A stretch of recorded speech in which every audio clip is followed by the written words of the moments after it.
todos, né, na palestra, seja os alunos da disciplina de seminários do PECOMP, né, quanto os alunos externos, e também dos de graduação, né, da UFC Quixadá. Eu vi que algumas pessoas externas se inscreveram, não sei se estão por aqui, né, então quer dizer que a gente está tendo um alcancezinho aí, mesmo recente, né, com a divulgação recente aí do nosso programa, né, de mestrado, tá? Então, a Ingrid, ela já trabalha há bastante tempo, né, na UFC Quixadá, com a parte de interação humano-computador, né, de IHC,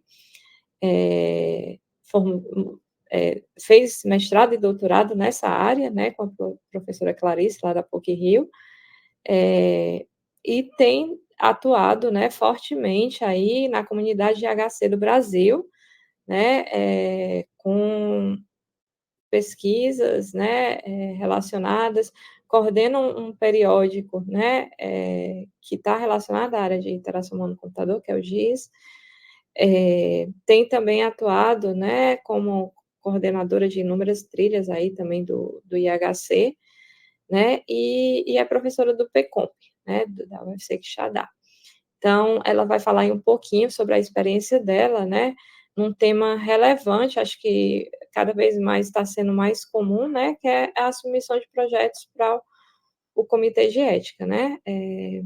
Então, a gente, quando se faz pesquisas, né, com humanos, né, é obrigatório, né, estar submetendo a pesquisa antes de realmente estar realizando, executando a pesquisa, né. Então, Ingrid, fica à vontade, tá? Obrigada aí por aceitar o convite e falar de um tema tão importante, né, que já faz um tempo aí que o pessoal, né, está querendo. Obrigada, Carla. Bom dia, gente.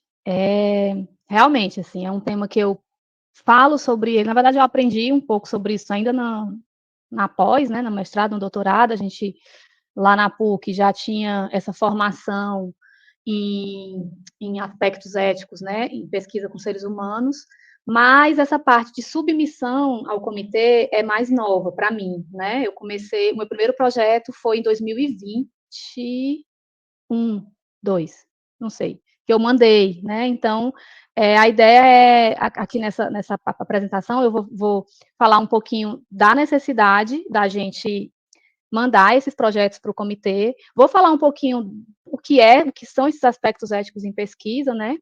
E vou falar um pouquinho da minha experiência e dar algumas dicas para vocês, certo? Então, vamos lá. Agora eu vou sair do Meet, não vou ver ninguém, qualquer coisa vocês falam, tá? Então, para dar uma visão geral, assim, as pessoas que fizeram IHC comigo já têm um pouco essa noção, né, do que eu vou falar, mas eu imagino que tem gente que nunca ouviu, então eu vou dar uma introdução.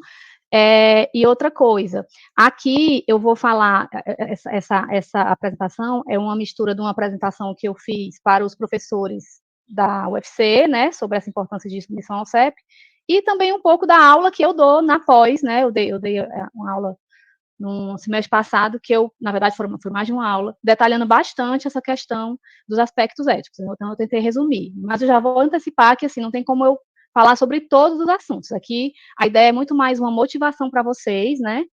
E vou dar ali, vamos dizer, o caminho das pedras para onde é que vocês devem ir quando vocês forem submeter os projetos de vocês. Então, como introdução, né, por que a gente fala em ética na pesquisa?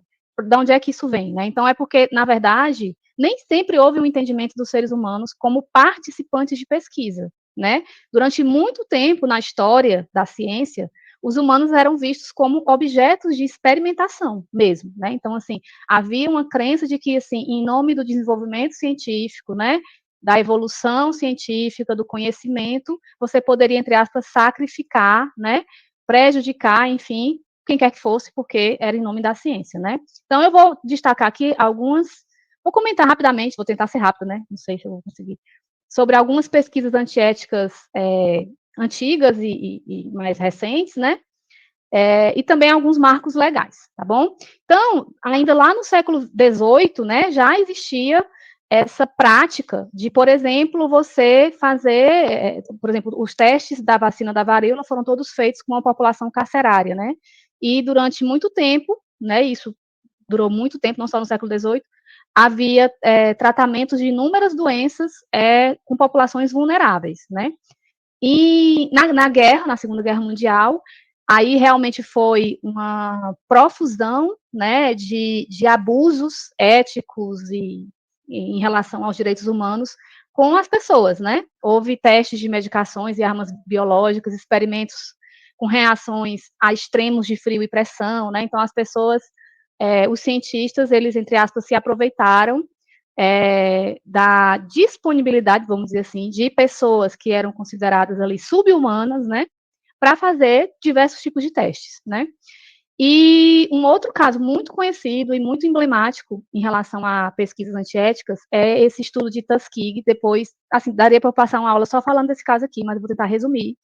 Foi o estudo mais longo, um estudo não terapêutico mais longo realizado, né, ele durou 40 anos, e ele é um exemplo muito claro da falha, né, nessa fiscalização ou nesse acompanhamento dos direitos humanos. O que é que aconteceu? Lá em 32, né, o próprio Serviço de Saúde Pública dos Estados Unidos realizou um estudo científico, né, então não foram nazistas, foram cientistas, certo?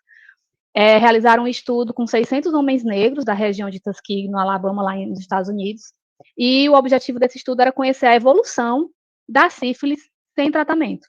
Então, gente, esse estudo teve todo tipo de abuso possível. Então, por exemplo, as pessoas que participaram do estudo, elas não sabiam que estavam participando de um estudo, né? Então, aí a gente já entra num conceito básico da ética em pesquisa, que é o consentimento, e o esclarecimento. Você tem que saber o que está acontecendo, né? Então, os cientistas, eles meio que recrutavam as pessoas, os negros, né? E diziam, vamos fazer, vocês querem atendimento médico? Eles ofereciam um atendimento médico. Na verdade, eles faziam exames de sangue, né, nas pessoas. E, enfim, tá, aí foi todo um experimento científico, com grupo controle, né, pessoas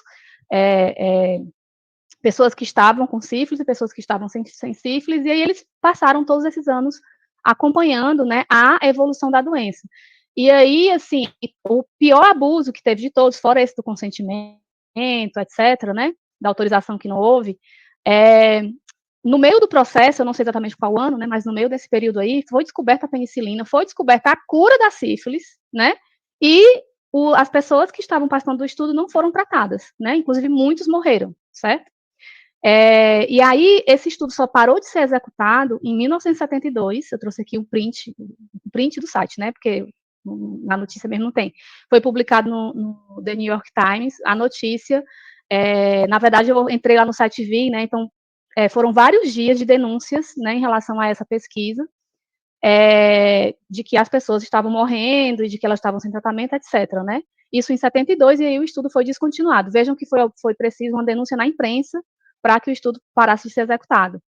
E só em 97, né, muitos anos depois, que o presidente dos Estados Unidos pediu desculpa publicamente, né, diante dos 8, assim, se dirigiu aos 8 sobreviventes desse estudo horrível, né, em relação a essa pesquisa. E assim, gente, o que, na verdade, tem vários absurdos, mas um que me impressiona mais é que existem vários, eu não sei se ainda estão disponíveis, acho que não, mas foram publicados vários artigos sobre sobre a sífilis, sobre o tratamento da sífilis, né, baseado nessa pesquisa, né, ou seja, como é que ninguém viu, né, eu acho que eu fico mais revoltada por isso, assim, ninguém chegou e barrou, e tipo, essa pesquisa não é legal, vamos parar com ela, né, então foram 40 anos de pesquisas sendo divulgadas a partir de um estudo completamente antiético, certo? E aí, mais recentemente, né, tem outros casos, por exemplo, em 1990, houve um estudo com gestantes portadoras de HIV na África, né, em que existia as mulheres, né, as gestantes, recebiam um antiviral e recebiam placebo, ou seja, nesse estudo, vários bebês foram infectados, né. Em 2006, foi um estudo de uma universidade americana, mas foi no Brasil, né, no Amapá, pessoas picadas por mosquitos foram infectadas com malária, né, então vejam que são todos estudos que prejudicam propositalmente as pessoas por conta de uma descoberta científica ou de um estudo científico. Nesse caso de 2006, eu vou falar mais lá na frente, ele foi interrompido pelo CONEP, né, que é a Comissão de Ética em Pesquisa do Conselho Nacional de Saúde do Brasil. Vou falar mais na frente dele, mas esse estudo de 2006 ele foi interrompido, apesar de ser de responsabilidade de americanos, ele foi interrompido pelo CONEP no Brasil, né. E em 2010 teve esse outro caso lá na Índia, né, de vacinação contra HPV, em que algumas meninas, né, faleceram, e nesse caso aqui, a pesquisa com a vacina, ela não seguiu, né, os princípios, né, de segurança, de testes de segurança, enfim, aí essa vacinação ela foi interrompida pelos órgãos lá na Índia, tá bom? Então aqui foram só alguns exemplos, né? Beleza, e aí falando em marcos legais, né, ainda em 31 foram regulamentados alguns princípios básicos da pesquisa com seres humanos na Alemanha, o que é muito curioso, né, porque alguns anos depois aconteceu a Segunda Guerra Mundial e esses princípios não serviram de nada, eles foram completamente ignorados. Em 47 foi divulgado o Código de Nuremberg, em 48 a Declaração Universal dos Direitos Humanos. Aqui foi realmente logo depois da guerra, né, ali no período pós-guerra, em que se viu, né, as atrocidades realizadas com os nazis, os judeus e as pessoas que foram presas, foram submetidas a esses estudos. Alguém fez alguma coisa? Eu vou lá no Meet. Um bom dia. E em 64 houve a Declaração de Helsinki, né, que foi um documento que trouxe ali alguns princípios éticos, né, como consentimento, benefícios e objetivos. Essa coisa dos benefícios e objetivos tem a ver com quais são os benefícios dessa pesquisa, né? E quais são os objetivos dessa pesquisa, né? Tem que haver um equilíbrio entre o que você quer fazer e o que você quer gerar de benefício, tá? E aí, na década de 70, né? Ixi, aqui, acho que está errado, esse 70 está repetido. Houve a difusão do termo bioética, né? Nessa época, na década de 70, foram publicados vários livros, né? Enfim, apresentando a bioética como uma área, né? E houve essa divulgação dos princípios da bioética, esses 4, que é o da autonomia, beneficência, não maleficência e justiça, né? Autonomia tem a ver com as pessoas poderem decidir se querem ou não participar da pesquisa, né? E essa autonomia tem que ser genuína, elas não podem ser convencidas, elas não podem ser persuadidas a participar, elas têm que ter autonomia na decisão delas. A beneficência, que é a pesquisa, ela precisa gerar um benefício, né? Ela tem que ser visando um benefício. Isso parece estranho?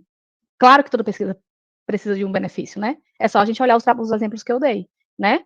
Se eu vou fazer uma pesquisa que vai contaminar um bebê, né? Ela cai aqui na não maleficência. Ela não só tem que ser benéfica, mas ela também não pode causar mal. A pesquisa científica não pode causar mal, certo? Ou então, obviamente, diminuir o máximo possível, né, os riscos. Ela não pode causar mal. Ninguém pode morrer, ninguém pode adoecer por conta de uma pesquisa, certo? Tanto que vocês devem estar se questionando, mas como é que a gente faz o estudo se a gente quer justamente saber o que acontece com a doença? Aí você vai ter que achar pessoas doentes naturalmente. Você não vai provocar a doença para poder fazer a pesquisa, entendeu? E o princípio de justiça, que é a ideia de que as pessoas elas têm que ser tratadas com justiça no sentido assim de, por exemplo, se você vai ter um tratamento com placebo, por exemplo, né? Você não pode escolher as pessoas, tem que haver ali o senso de justiça das pessoas poderem receber o mesmo tratamento. Tem outros princípios que eu vou falar mais na frente, mas nessa época aqui, que eu acho que não foi o ano 70, né? Mas na década de 70 foi difundido, né? E aí, no Brasil, em 88, né, foi publicada a Resolução 01 do Conselho Nacional de Justiça, essa sigla, né, CNS, que exigia que as pesquisas com seres humanos deveriam ser iniciadas apenas após um parecer por escrito de um comitê de ética em pesquisa. Então, foi a primeira vez que apareceu o Comitê de Ética em Pesquisa no Brasil, né, em 88. E aí, em 96, que aí realmente aqui é o grande marco histórico no Brasil, né? O ano de 1996 foi publicada a resolução 196 do Conselho Nacional de Saúde, e lá, nessa resolução, foi definido o sistema CEP-CONEP, né? Que é um sistema de órgãos, né? Vamos dizer assim, o CONEP, que é a Comissão Nacional de Ética em Pesquisa, no Brasil inteiro, e o CEP, que são os comitês de ética e pesquisa que estão espalhados, né, no Brasil, eles são órgãos, vamos dizer assim, institucionais. Então, por exemplo, você tem CEPs nas universidades, né? Nas instituições de pesquisa, você tem CEPs nos hospitais, né? Enfim, tá bom? E aí é nessa resolução que, por exemplo, eu fiz o mestrado, né, em 2009, então, na época do mestrado, era essa resolução aqui que a gente tinha que seguir, né?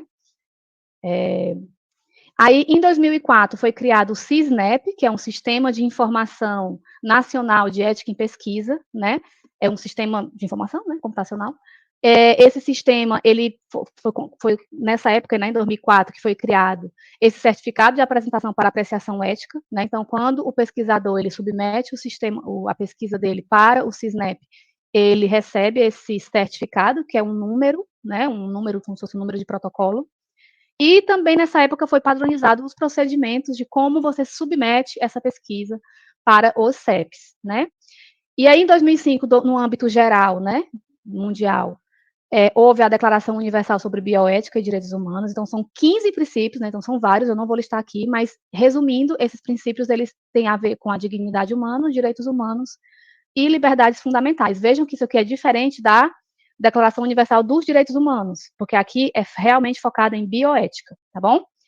Em 2012, a gente teve dois grandes acontecimentos, né, em termos de bioética no Brasil, que foi a criação, né, a publicação da Plataforma Brasil, que é um sistema de informação que substituiu o CISNEP, e é nessa plataforma que a gente submete os nossos projetos. Eu vou mostrar daqui a pouco uma imagem.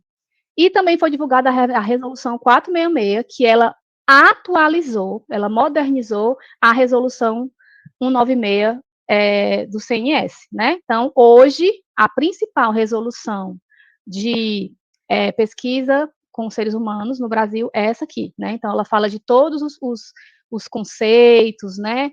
Todos os princípios da ética em pesquisa, tá tudo lá, certo? Agora vejam que, assim, quando a gente fala em pesquisa científica, a gente pensa muito em pesquisas de saúde, na verdade. Então, lá tem tudo que acontece em relação a pesquisas com fármacos, né, tratamentos médicos, vacinas, pesquisas genéticas, está tudo lá, nessa resolução, certo? Então, 2012, né? E aí aqui, eu vou tentar resumir, não sei se eu vou conseguir por causa do tempo, algumas dessas resoluções, né? Eu vou falar basicamente de 3. Essa, que eu acabei de comentar, que é a resolução 466. Eu vou compartilhar com vocês aqui a minha tela, porque eu achei melhor mostrar direto na resolução. Só para vocês terem uma ideia do que temos aqui. Então aqui está a resolução, né? O texto da resolução, acho que está todo mundo vendo bem, né? Deixa eu só dar mais um zoomzinho aqui. Então, assim, ela se baseia nesses princípios, né? Autonomia, não maleficência, beneficência, justiça e equidade. E aí ela diz: projetos de pesquisa envolvendo seres humanos deverão atender a esta resolução. Certo, gente? Então, não se iludam. Professora, mas a gente está falando de computação, ninguém está injetando nenhum remédio, nenhuma vacina. Se a sua pesquisa envolve seres humanos, se você quer obter informações, se você quer coletar dados dessas pessoas, é uma pesquisa envolvendo seres humanos. Por isso que a gente deve seguir a resolução do Conselho Nacional de Saúde, certo? Então, a resolução tem várias definições, não vou falar aqui, tá? Muitas definições, vou destacar só alguns aspectos.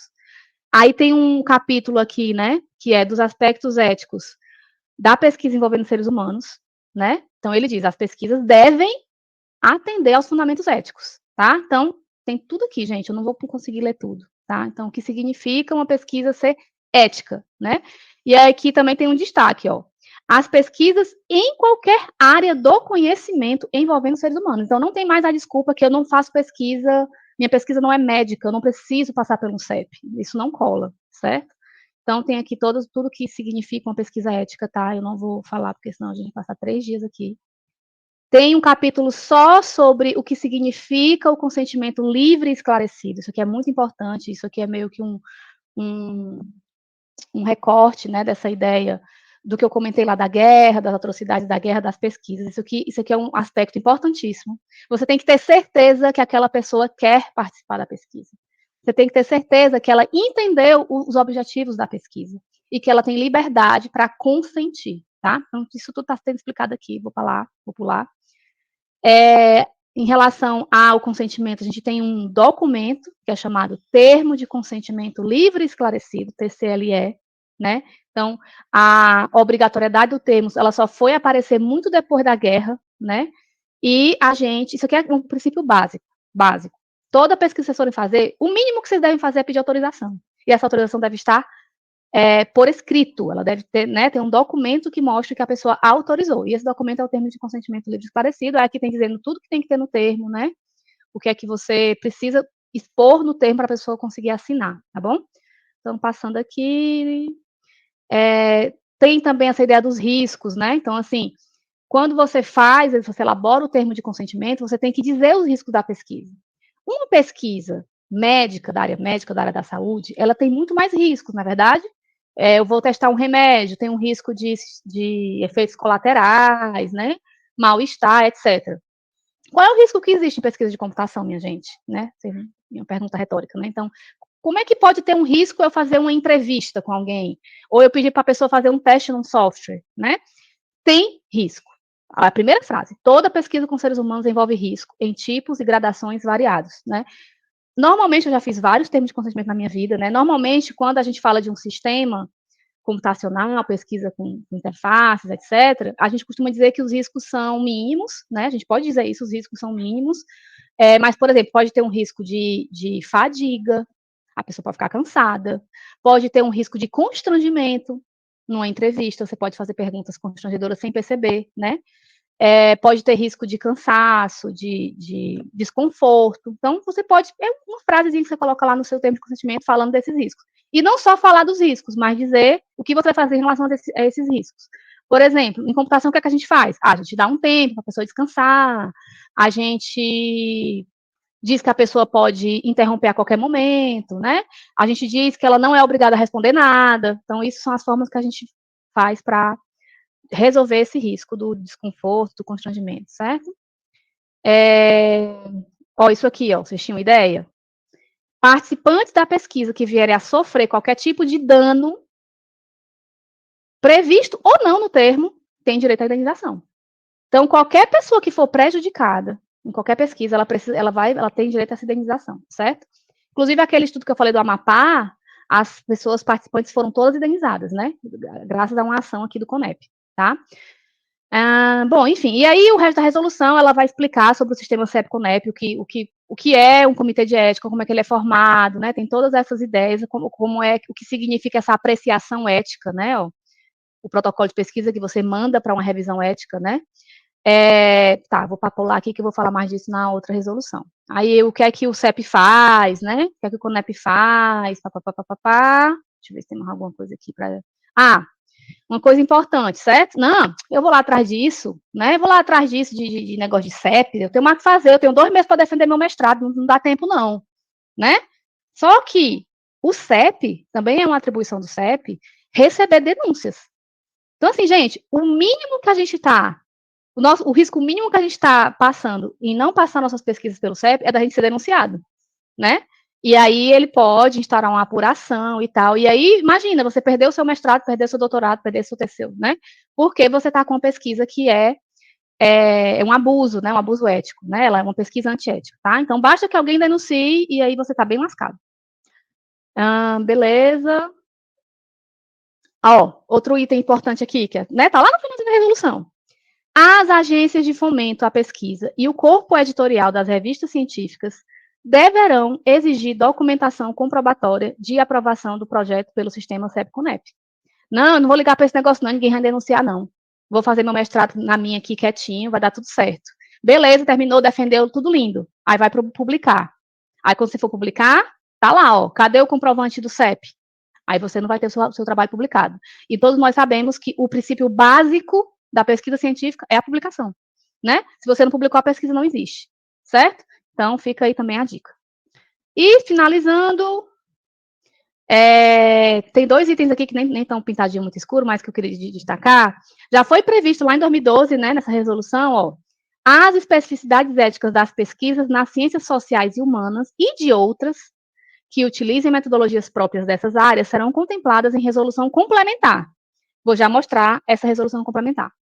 E a próxima, que eu vou falar também, a tipificação e gradação dos riscos das diferentes metodologias de pesquisa serão definidas em norma própria. Tá? Então, esses 2 itens aqui são as 2 próximas resoluções que eu vou mostrar para vocês. Certo? Beleza, então essa aqui é a resolução 466. Essa aqui é a 510, que é justamente essa que fala da pesquisa ela foi de 2016, né, 510 de 2016, ela trata, ó, das pesquisas das ciências humanas. Por que isso aqui é diferente? Porque, como eu falei, a 466, ela é muito focada em pesquisa, não é nem que é muito focada, mas ela tem, boa parte dela fala das pesquisas em saúde, né, as pesquisas que envolvem o corpo humano, né? E em ciências humanas e sociais, a gente normalmente não tem esse tipo de intervenção, né? Esse tipo de invasão, vamos dizer assim, no corpo humano da pessoa, né? Então, por isso que foi necessário fazer uma resolução específica. Agora, veja que, assim, professora, mas nós não somos ciências sociais, nós somos ciências exatas, né? Computação. Só que, veja, a pesquisa em computação que envolve ser humano, normalmente segue a metodologia das ciências sociais e humanas, na verdade, não tem escrito aqui, ó. Especificidades éticas das pesquisas das ciências humanas e de outras que se utilizem de metodologias próprias dessas áreas. Tá bom? Pronto. Então, só para dizer isso, essa resolução ela vai falar da entrevista, grupo focal, né? Armazenamento de dados, né? Tudo isso mais a ver com pesquisas em ciências humanas. Então, depois vocês dão uma olhada, eu não vou também especificar aqui. Agora, uma coisa muito importante que eu queria destacar é que essa resolução aqui foi a primeira vez que falou, depois dessa, outras repetiram, né, essa informação. Mas um item muito importante nessa resolução é esse aqui, ó. Parágrafo único. Não serão registradas nem avaliadas pelo sistema CONEP, sistema CEP-CONEP.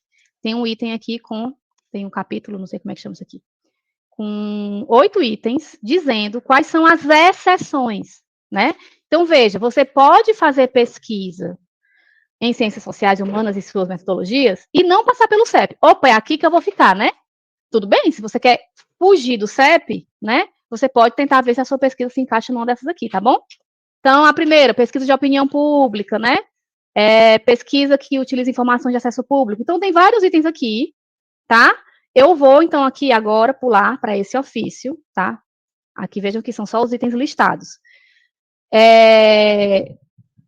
Em 2022, essa mesmo, em 2022, né, então há muito pouco tempo, foi publicado esse ofício circular pelo CNS, né, orientando o artigo 1º dessa resolução. Então, foi preciso fazer um ofício circular explicando isso aqui, tá bom? Então, aqui tem bem bonitinho tudo que vocês precisam saber para saber se aquela sua pesquisa se encaixa ou não, se você vai, meu Deus, se a sua pesquisa vai ou não precisar passar pelo CEP. Então, por exemplo, o que significa uma pesquisa de opinião pública? Né? Aqui tem dizendo, né? As pesquisas aqui enquadradas têm o propósito de descrever a valoração que o participante atribui ao objeto de consulta. É uma consulta, você vai lá perguntar alguma coisa para a pessoa. Como exemplos, pesquisas eleitorais, pesquisas de mercado, pesquisas de monitoramento de um serviço para fins de sua melhoria ou implementação. Aqui entra a computação, né? Se você faz uma pesquisa de opinião para monitorar um serviço, né, a fim da sua melhoria, entra aqui, beleza. Mas, olha só, tem que haja qualquer possibilidade de identificação de participante pelo pesquisador, desde o momento da coleta de dados. Certo? Então, se você identifica o participante na hora de coletar, já não pode. Certo? Se for uma pesquisa completamente anônima desde a coleta, ok. Certo? Então, o entendimento dessa comissão é de que pesquisas de opinião pública sem possibilidade de identificação do participante não devem ser submetidas. Certo? Alguém falou alguma coisa? Eu posso... Pode falar, Yuri. Dúvida. Aí fala sobre não identificar, né?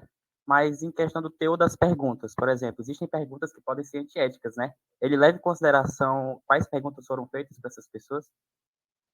Essa é uma pergunta muito boa. Na dúvida, seria bom mandar para o CEP, né? Porque pode haver riscos, né? Se a sua pesquisa tem riscos, porque veja que aqui é muito valoração, né?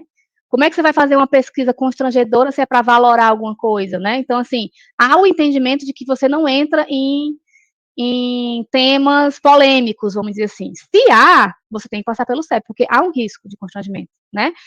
Gente, aqui eu estou falando, mesmo, sei lá, um questionário online, você vai mandar um link, a pessoa vai responder, você não vai nem ver a cara dela. Mas, por exemplo, você pode fazer uma pergunta que a pessoa pode chorar. A pessoa pode ter uma lembrança muito ruim da vida dela na hora de responder aquilo. Você acabou de gerar um dano para a pessoa, né? Então, se a sua pesquisa envolve qualquer risco de dano, ela deve passar pelo CEP. Aí, Yuri, é muito da consciência, né? Que vamos combinar que é difícil de encontrar, certo? Beleza. Mas é isso. Deixa eu voltar aqui. Certo. Pronto, aí aqui eu também não vou detalhar, gente, mas tem todos os detalhes. Informação de acesso público, o que é, né? Ela também não precisa passar pelo CEP. Domínio público, pesquisa censitária, que são as pesquisas do IBGE. Pesquisa com bancos de dados, ó, isso aqui também tem muito a ver com os nossos estudos em computação. Se você vai fazer uma pesquisa que já está disponível, tipo assim, essa pesquisa foi feita com várias pessoas, não fui eu que fiz. Está lá disponível o banco de dados dessa pesquisa, né?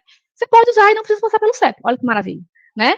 Então, ó, aplicam-se a protocolos de pesquisa que utilizam bancos pré-existentes de dados agregados sem identificação individual. Então, vamos por um exemplo. Eu, Ingrid, fiz uma pesquisa com vários estudantes, várias escolas, papapá, e aí a minha pesquisa, Ingrid, passou pelo CEP, tudo certinho e tal. E eu fui lá e disponibilizei os dados, a planilha com as respostas. Só que essa planilha está totalmente não identificada, né? E não dá para você não dá para você saber quem respondeu o quê. São os dados agregados, né? Pronto. Aí, se alguém for usar esse meu banco de dados, essa pessoa não vai precisar passar pelo CEP, tá certo? Lembrando que são dados de forma agregada. O que é dado de forma agregada? Eu não tenho, tipo assim, resposta 1, resposta 2, eu não tenho. Respondente 1, respondente 2, eu não tenho. Eu tenho de forma agregada. Então, por exemplo, X% das escolas tem esses dados, né? Eu tenho uma tabela já, mas eu não sei quem foi que respondeu o quê, tá? Tem que ser de forma agregada. Obviamente, pesquisas que se baseiam apenas em revisão de literatura não precisa passar pelo CEP, né? Porque você está só estudando o texto, você não está envolvendo pessoas. Pronto. Aqui tem 2 itens que são muito importantes para nós, certo? Prestem atenção. Pesquisa que objetiva o aprofundamento teórico de situações que emergem espontânea e contingencialmente na prática profissional, desde que não revelem dados que possam identificar o sujeito. Então, imagina que você trabalha numa empresa e você fez lá, usou uma metodologia lá de projeto, sei lá, você usou um Scrum e você definiu ali certos rituais na sua prática didática, né, prática profissional. E aí você quer relatar coisas que você descobriu nessa experiência, né? Relatar, que eu estou querendo dizer, relatar em termos de pesquisa científica publicada, né? Você pode, sem passar pelo CEP, desde que você não faça mais nada. Você não vai coletar mais nada. Você não vai fazer uma entrevista com as pessoas perguntando o que elas acharam da experiência. Você vai ter que relatar a partir do que você observou. Quer ver? Deixa eu ler aqui.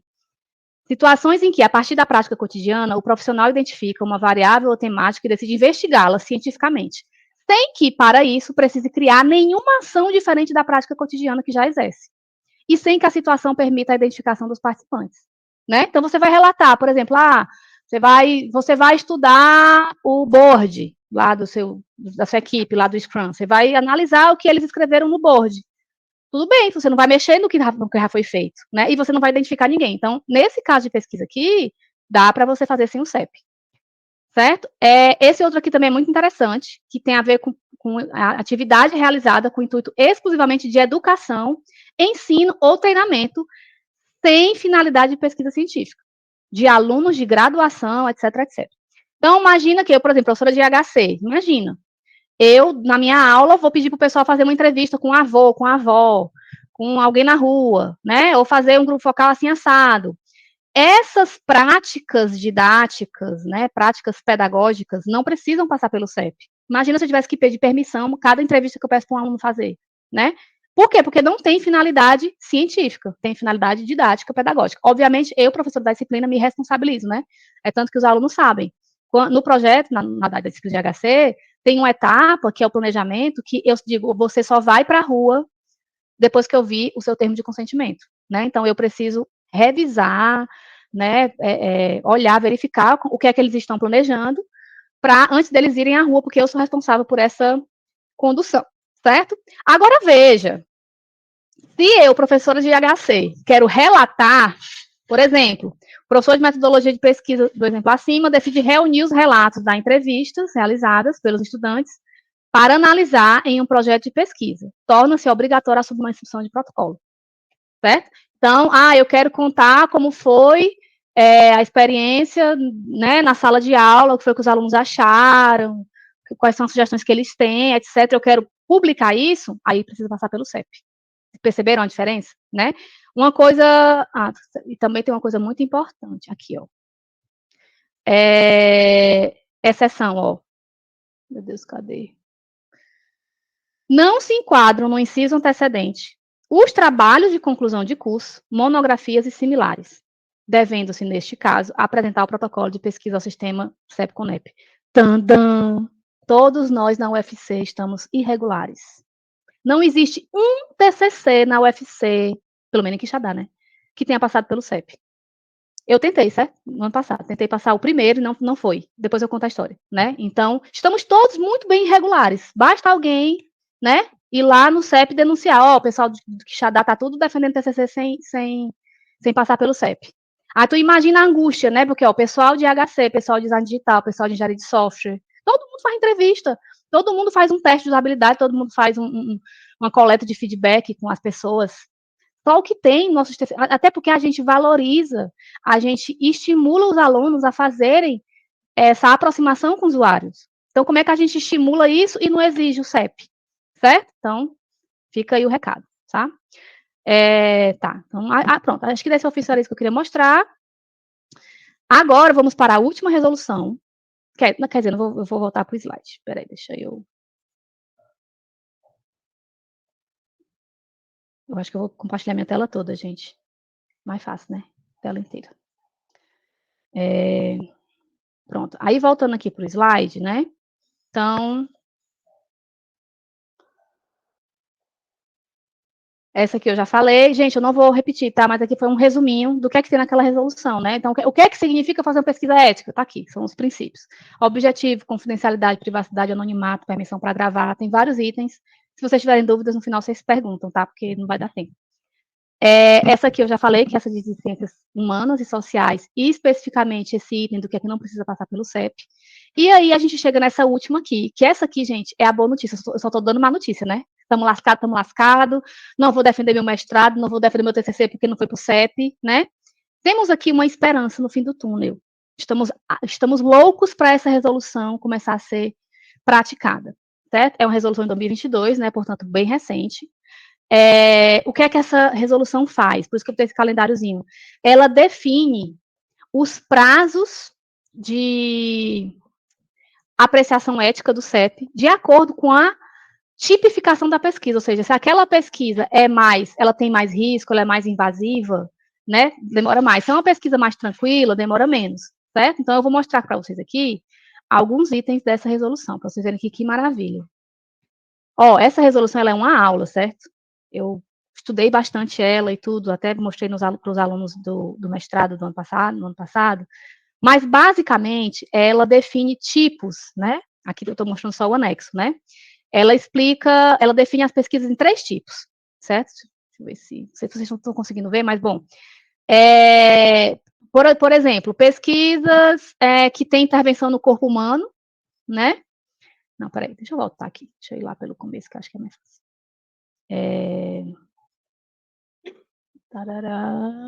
E vejam que esse item aqui, né, dessa resolução já estava previsto lá na de 2012, né, que as pesquisas serão tipificadas em resolução complementar. Está cheio de definição, né, explicação. Aqui são as definições. Pronto. Delineamento do estudo. Então, ela tem alguns princípios básicos. O primeiro, o delineamento. Como é o seu estudo? Né? As pesquisas envolvendo seres humanos podem ser tipificadas de acordo com esse tipo de estudo. São 2 tipos. estudos que visam descrever ou compreender fenômenos que aconteceram ou acontecem no cotidiano do participante. Eu quero ali compreender o que está acontecendo na vida da pessoa, né? E o segundo é estudos que visam verificar o efeito de produto ou técnica em investigação, tá? Então, eu quero ver um efeito. Eu criei algo e quero ver o efeito daquilo na vida da pessoa.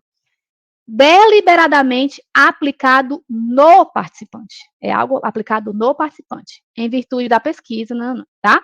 Aqui já existe uma dúvida, certo? Que eu nem sei se eu vou saber responder. Por exemplo, um produto, um remédio, uma vacina, etc., entra aqui, né? Eu vou aplicar no participante e ver o efeito. Isso aí é claro. Agora, um sistema computacional. Ele é aplicado no participante, né? Eu quero testar uma nova versão do Instagram que tem sei lá o quê. Né? Eu tô verificando o efeito do produto. Mas é aplicado no participante? A princípio não é aplicado, né? Então, não sei se entra aqui. Bom, aí vamos lá. Procedimento da pesquisa. Existem 2 tipos, né? Estudos que envolvem intervenção no corpo humano. Então, por exemplo, esse que eu falei do Instagram não envolve intervenção no corpo humano, né? Então, entra no segundo tipo, não envolve intervenção, certo? E aí, pronto. Então, tem o delineamento, o procedimento, né? E a tipificação da pesquisa. Aí, a tipificação, ela tem 3 tipos, tipo A, tipo B, tipo C. No tipo A, são pesquisas que descrevem ou compreendem fenômenos, né? Sem haver intervenção no corpo humano, de nenhum tipo. Tipo A. Então, eu estou fazendo só uma entrevista. Gente, é tipo A, acabou. Uma entrevista, um grupo focal, um formulário online, uma observação de campo, né? Tudo é tipo A. Eu não estou fazendo nenhuma intervenção. Pesquisas tipo B. Tem esse objetivo de descrever ou compreender fenômenos, mas havendo intervenção física. Então, por exemplo, eu vou testar um smartwatch, eu vou testar uma garrafa inteligente. Gente, isso aqui é intervenção física. O smartwatch vai estar no meu braço. A aguinha, eu vou ficar bebendo a aguinha daquela garrafa. Então, há intervenção física, mesmo sendo uma pesquisa em computação, tá certo? E aí tem outros, dentro deles tem uns tipos que eu não vou detalhar aqui, certo? Aí a do tipo C, verifica o efeito do produto da técnica aplicado no participante, tá bom? Pronto. Aí agora, deixa eu descer, vou descer bem muito aqui, porque senão não vai dar tempo. Pronto. Aí, o que acontece? Pronto. Aí essa resolução, ela definiu esses tipos, o que significa uma pesquisa, os tipos de pesquisa. Então, vejam que aqui é diferente de dizer, essa pesquisa é em saúde, essa pesquisa é em ciências sociais. Não tem mais isso. Aqui está dizendo, essa pesquisa está querendo só observar o cotidiano. Essa pesquisa está querendo fazer uma intervenção no corpo humano, né? Então, é uma coisa muito mais, eu acho essa resolução maravilhosa, ela é muito mais prática, né? Você entende muito mais fácil os riscos, né? O que precisa ser feito, etc. Bom, e aí depois de ter essas definições, tem essa parte da tramitação dos protocolos, né? Então, a partir dessas definições, tem essas regras aqui, ó. Quando a pesquisa for do tipo A1 e A2, a tramitação vai ser do tipo expressa, certo? Não precisa, né, decorar os nomes, mas as pesquisas do tipo A3, A4 e B1, simplificada. B2 e C1, colegiada. E C2, colegiada especial. Certo? Como vocês devem imaginar, esses tipos de tramitação afetam o prazo, tá? Então, aqui tem dizendo que o que tem que parecer sumário, uma é um parecer sumário, a outra é um parecer consubstanciado, a outra precisa de análise do colegiado, porque o CEP, como é que funciona? Ele tem o colegiado, que são pesquisadores de várias áreas, que compõem aquele CEP, né? Eles, você tem a figura do parecerista, né, o relator, ele pega aquele projeto, ele vai fazer a análise ética, e ele vai dizer se ele concorda ou não com aquilo ali, né? Não é nem se ele concorda. Ele não concorda. Ele vai dizer se aquela pesquisa é ética ou não. Ele vai dizer se aquela pesquisa precisa de ajustes, precisa de mais informações, né? Pronto. Aí o relator tomou uma decisão. Beleza, a pesquisa tá massa, tá tudo legal, todos os documentos estão aqui, vamos levar para o colegiado. Quando vai para o colegiado aprova o parecer. Ele é favorável ou não ao parecer daquele relator. É assim que funciona hoje, tá? Porque essa resolução aqui ainda não tá em execução. Beleza. Aí aqui tá explicando o que é a diferença de cada tramitação, tá bom? E aí os prazos. Olha que maravilha, gente. Meu Deus do céu, isso aqui é um sonho, né? Vamos torcer para que isso aqui seja realidade. O prazo para checagem documental é de até 7 dias. Hoje, isso aqui não existe, tá? Vou já mostrar aqui uns exemplos das minhas pesquisas. Mas, segundo essa resolução, você vai mandar os documentos, o CEP tem 7 dias para dizer documentação ok. Ou então dizer, documentação não ok, faltou isso, ajeite, certo? 7 dias. Tudo certo, documentação ok? Aí, dependendo da tipificação, né, da tramitação, como é que funciona? Até 15 dias para a tramitação expressa. Então, olha só, gente, de novo, isso aqui é o futuro, tá? Não é hoje. Ingrid, vou fazer só uma entrevista com os usuários, vou fazer só um grupo focal, não vai ter intervenção, não vai ter nada. Beleza, você faz o protocolo de pesquisa, manda para a Plataforma Brasil, você tem 7 dias para o retorno da documentação, se estiver tudo ok, e você tem até 15 dias para a tramitação expressa. Vocês estão vendo que é menos de um mês? Aí tu vai me dizer que um TCC, que é 1 ano, um PIBIC, um projeto de iniciação científica, que é 1 ano, um mestrado que é 2 e um doutorado é 4, você não tem 20 dias para mandar o seu projeto para o CEP? Se for só isso aqui, né? Temos, tá? Até 21 dias para tramitação simplificada, até 30 para tramitação colegiada e até 45 dias para tramitação colegiada especial. Gente, não se preocupe que essa de 45 dias é aquela, por exemplo, teste de vacina, teste de remédio, com uso de placebo, com não sei o quê. Então, essa tramitação colegiada especial significa que ela tem que ser aprovada pelo CEP local e tem que ir para o CONEP, como se fosse uma segunda instância, certo? Essa colegiada especial. Tá bom? Pronto. Olha que coisa maravilhosa. Por aqui eu terminava a apresentação. Vamos, ai meu Deus, quando é que isso aqui vai ser realidade? Aí eu vou... Só ver uma coisa aqui. Não. Aí, deixa eu descer aqui para a má notícia. Essa aqui é a boa notícia, né? Olha aqui a má notícia.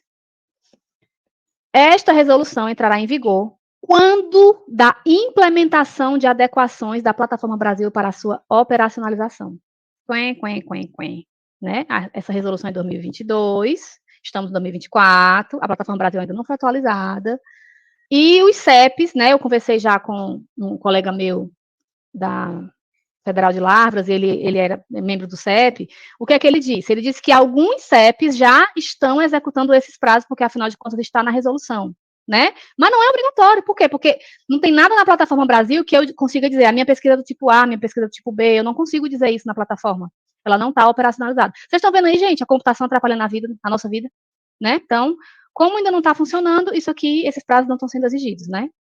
Mas dá um ódio, tá? Então, pronto. Aí aqui, só para...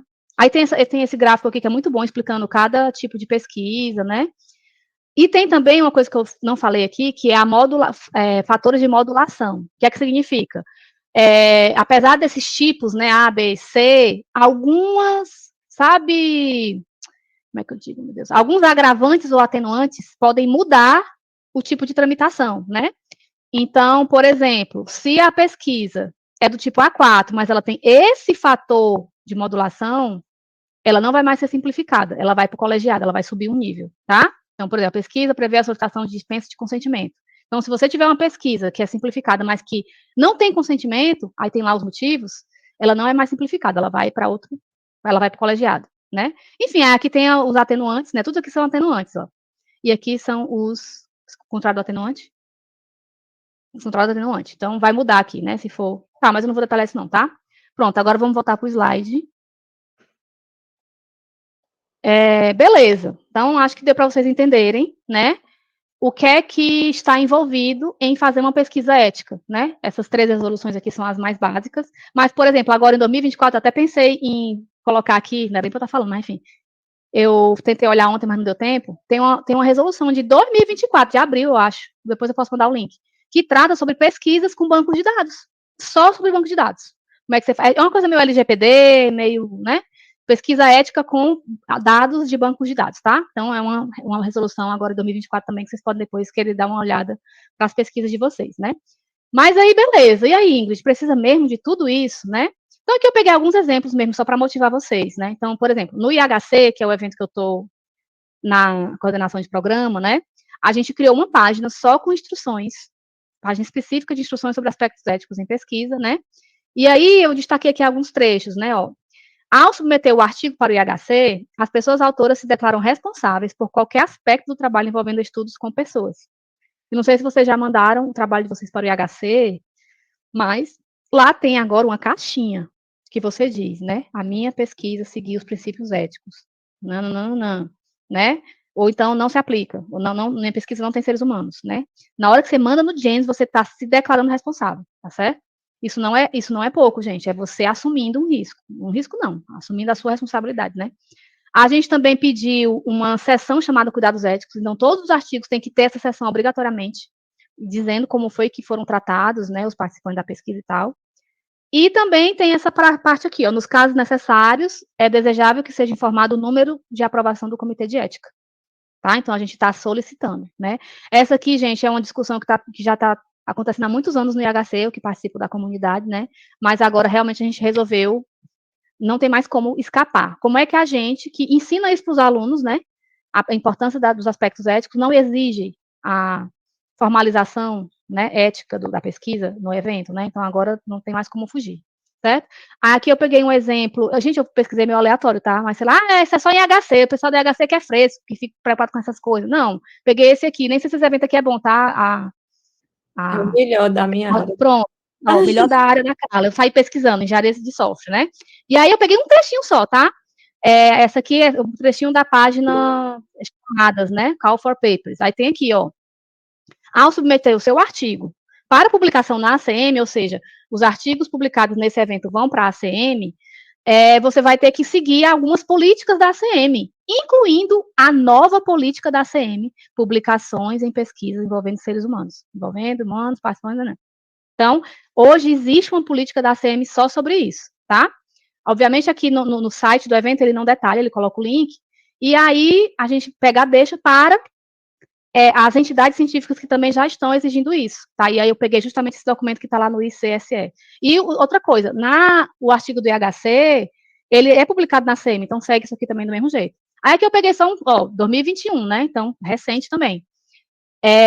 Peguei aqui alguns trechinhos, né? Todos os autores que conduzem pesquisa com seres humanos devem seguir os padrões éticos e legais, certo? Que guiam a pesquisa, né?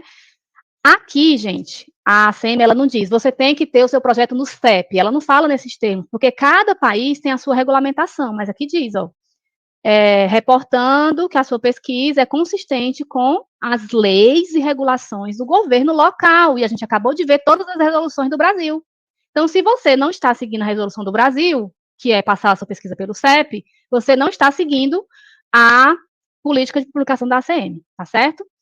Aí eu destaquei aqui também, né? Aderente a regulações relevantes, institucionais, locais, nacionais e internacionais, tá bom? Tem outras coisas também, mas só para destacar. Agora, muito, muito recentemente, acho que foi agora em abril, abril ou março, não sei, a SBC, vocês conhecem a Sociedade Brasileira de Computação, ela publicou um código de conduta para autores, na verdade é um código de conduta que fala sobre vários itens, plágio, uso de IA generativa, etc., mas, olha só, temos aqui o nosso item 4, a SBC recomenda aos autores observar os seguintes aspectos. Temos aqui o item 4. Pesquisas envolvendo a participação de seres humanos, devem observar as normas da CNS, né? Inclusive, ele cita que as 3 resoluções que eu falei, né? Que, obviamente, lá nas resoluções dizem que é para passar pelo CEP, etc., tá certo? E outra coisa, todos os eventos que são apoiados, realizados pela SBC, precisam colocar no site, é uma exigência, que os autores do evento devem seguir o código de conduta. Então, não tem mais escapatória, gente. SBRC, SB Games, SB qualquer coisa. Se você fez qualquer contato com qualquer pessoa, você tem que seguir o código de conduta da SBC, que manda exigir, que manda seguir a resolução. Tá vendo? Não tem mais por onde correr, certo? Estamos, né, encurralados. E eu também peguei aqui exemplos de periódicos, peguei o exemplo da GIS, que foi o periódico que a Carla comentou, né, que eu sou editora lá, e aí a gente tem lá nas guidelines, né, dos autores, né, nas recomendações para os autores, tem um trechinho só falando de aspectos éticos, né, e aí tem dizendo, né, o artigo que você submeter tem que indicar explicitamente como as questões éticas foram tratadas, incluindo a aprovação no Comitê de Ética quando aplicável, tá? Peguei outro exemplo, obviamente eu até tentei pesquisar periódicos de engenharia de software, mas eu estava já com sono. Peguei um de IHC mesmo, certo? Que é esse aqui, International Journal of Human Computer Studies, é um A1, etc. E aí lá nessa página Guide for Authors, né, tem aqui uma paginazinha que é responsabilidade dos autores. Não, nessa página Guide for Authors tem um trecho chamado Ética em Publicação, e ele diz: ética em publicação deve seguir as guidelines da Elsevier, sei lá, né? Então, tem esses 2 itens aqui, e eu peguei esse Ethical Guidelines, né? Aí tem aqui um item que é as obrigações dos autores, né? E tem aqui falando de pesquisa com seres humanos, né? Devem seguir as resoluções, as leis do local, né? E ter o comitê institucional ter aprovado essa pesquisa, né? Então, veja que eu estou falando aqui de Elsevier. Aqui são artigos de journals de todas as áreas, inclusive nessa página aqui tem muita coisa falando sobre pesquisas com saúde, né, medicamentos e tal. Então, eu tenho certeza que existem aí periódicos da área de vocês que seguem aqui essas normas, tá bom? E a novidade, eu não tinha hábito de ver, mas também já está acontecendo, é editais. Peguei aqui um exemplo, eu juro que foi muito aleatório, eu entrei no site da FUNCAP e peguei esse aqui, nem sabia. Tudo bem que é de 2022, certo? Mas está aqui um edital da FUNCAP, aqui do Ceará, né? Os projetos que envolvem pesquisa clínica, epidemiológico experimental com seres humanos, aspectos éticos, anexando comprovante de submissão, parecer de comitê de ética em pesquisa, né? Aí, professora, mas aqui é pesquisa clínica, né? Pesquisa de computação não tem nada. Mas aqui embaixo, as demais autorizações e permissões de caráter ético legais também devem ser providenciadas, tá bom? Então, hoje, as agências de fomento, né, editais de pesquisa também têm exigido essa questão. Certo? Pronto, meu povo. Aqui eu terminei essa parte de explicações e conceitos. Alguém levantou a mão? Alguém quer falar alguma coisa? Antes de eu passar para o Luciano levantou a mão. Foi mal. Pois é, eu ouvi também não dando atenção. Oi, Luciano. Oi, Ingrid, bem rápido aqui, bom dia. Bom dia. Ingrid, eu fiquei com uma pequena dúvida, né, porque você falou lá que em relação ao IHC tem que ser submetido o código de aprovação do comitê de ética, né, não é só a submissão, porque muito que eu tinha escutado era, faz a submissão e dá continuidade à pesquisa, e com o respaldo de que você fez a submissão independente de ter tido aprovação ou não, ou de ter tido resposta dentro de um prazo. Ou seja, isso é válido para todos os congressos, digamos, e trabalho de dissertação? Certo, deixa eu te dizer. Pronto, se tu olhar aqui, esse edital que eu acabei de mostrar, ele disse assim, onde foi que eu botei, meu Deus, aqui? Se tu olhar aqui no edital, ele diz, comprovante de submissão ao comitê de ética, né? Ou parecer. Nesse caso do edital, por que é assim? Porque o edital, provavelmente, eu vou falar de uma pesquisa futura, que ainda vai ser feita. Então, eu consigo só dizer, eu já mandei para o CEP. Quando o edital for aprovado, eu receber o meu financiamento, eu vou fazer a pesquisa, tá tudo bem. O que acontece no seu caso? Você quer relatar o resultado da pesquisa, né? E, como eu vou mostrar aqui, quando você manda o seu projeto no CEP, você coloca um cronograma que tem que dar tempo do CEP avaliar, e você só pode começar a pesquisa após a aprovação, porque não faz sentido eu mandar para o CEP e fazer a pesquisa, porque se eu fiz a pesquisa, eu não esperei a aprovação, eu não esperei a análise ética. O CEP, gente, ele está lá para fazer uma análise ética, é alguém que vai dizer, a sua pesquisa está eticamente correta. Então, precisa ter a aprovação. O que é que as pessoas... Eu não sei se eu posso dizer isso, porque eu também não acho que seja certo, mas, assim, por exemplo, no caso do TCC da minha aluna que eu comentei, né? Ano passado a gente mandou, na verdade, esperamos, sei lá, 40 dias, não lembro, para um resultado, demorou, e o resultado, e a menina tinha que defender, né? O que é que a gente fez? Ela fez o estudo, fez a pesquisa que ela tinha que fazer, defendeu o TCC, etc, etc. O que a gente disse foi, a nossa pesquisa não foi aprovada pelo Comitê de Ética, apesar de que a gente submeteu, mas por conta do prazo, não podemos esperar. Isso é diferente de dizer, minha pesquisa, eu fiz a pesquisa, recebi a aprovação do CEP depois de ter feito a pesquisa, isso também é antiético, entende, Luciano? Também é antiético porque você está dizendo que fez uma pesquisa antes da aprovação. E tem outra coisa, no final, quando você submete o projeto, você tem um relatório final, e você vai dizer, a sua pesquisa foi executada, foi publicada, foi etc. Pode ser que alguém, eu não sei, isso nunca aconteceu comigo, eu nunca nem fiz isso, mas imagina que estranho se o CEP percebe que a sua pesquisa foi feita antes da aprovação, porque é possível, né, ele saber isso. Se você coloca no seu artigo, os estudos foram realizados em abril, e você recebe a aprovação em maio, o CEP vai ver que você fez antes. Entendeu? Então, gente, nesses casos, vamos lá, tá? A professora agora está tudo perdido, você tem sempre o direito de se explicar, sempre, certo? Agora sim, não reclame se o seu artigo não for aceito, ou se algum revisor não aceitar.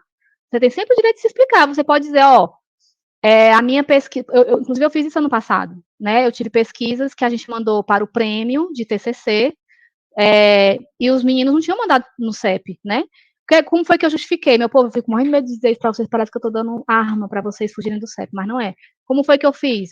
A gente explicou tudo que foi feito, em relação aos aspectos éticos, e falou, né, apesar desse projeto não foi aprovado pelo CEP, porque o curso não exige. Botei simplesmente assim, né? Tipo assim, o menino fez o TCC porque tinha que fazer, o curso exigiu, a própria UFC não exige, então tá tudo bem. E nesse caso, passou, né? Então, assim, é muito na sorte, sabe? É muito na sorte. Eu já recebi uma revisão que os revisores reclamaram que a minha pesquisa não tinha passado pelo CEP, e eu fui lá e criei uma sessão inteira só explicando sobre todos os aspectos éticos. É como se eu dissesse assim, apesar de não ter sido aprovada pelo CEP, ela seguiu os princípios éticos. Entendeu, Luciano? Bom, é assim que eu consigo te responder, né? Infelizmente, não adianta só submeter e fazer a pesquisa. Eu acho melhor nem fazer, ou então nem mandar, porque, ou então nem falar que mandou, porque se não tem a aprovação, não precisa dizer nada. Sim, certo? Sim. Deu para entender aqui. Obrigado, viu, Ingrid? Tudo bem. Eu estava aqui, né? Pronto. Aí, então, como submeter um projeto, né? Como eu comentei, a gente tem esse sistema que é a Plataforma Brasil, Plataforma Brasil Saúde Gov BR, tem um link aqui. Vocês vão precisar fazer o cadastro nessa plataforma, todos os pesquisadores precisam fazer. Importante, só pode ser considerado pesquisador alguém que tenha ensino superior, certo? Ou seja, os alunos de TCC não conseguem ser enquadrados como pesquisador principal. Todas as pesquisas de TCC têm que ser cadastradas pelos orientadores, tá certo? Não sei se tem outros professores aqui, além da Carla, mas assim, a gente cadastra o projeto, aí a gente coloca o aluno de TCC como assistente de pesquisa, um negócio assim, e aí ele consegue fazer tudo, né? Mas, ou seja, tem essa ideia da supervisão do orientador. Alunos de mestrado e de doutorado, obviamente, tem ensino superior, né? Consegue fazer o cadastro. Aliás, o de TCC também tem que fazer o cadastro, ele só não vai conseguir cadastrar o projeto, tá? Então, vocês vão entrar aqui, fazer esse cadastro, né? Aí eles pedem uns documentos, demora algumas horas para ser aprovado, mas dá tudo certo, tá? E aí, nesse sistema, vocês vão lá iniciar uma nova submissão, né? E aí o próprio sistema, ele tem uma série de campos, né? Eu ia botar um print, mas eu não botei, foi mal. Tem uma série de campos, né? Que você detalha a pesquisa. Então, assim, por exemplo, o pessoal do TCC, como é que eu estou pedindo para os meus alunos? Meu povo, vocês estão no TCC 1, antes de terminar o TCC 1, já dá para submeter, porque você já tem tudo, toda a metodologia, toda a justificativa do trabalho, né?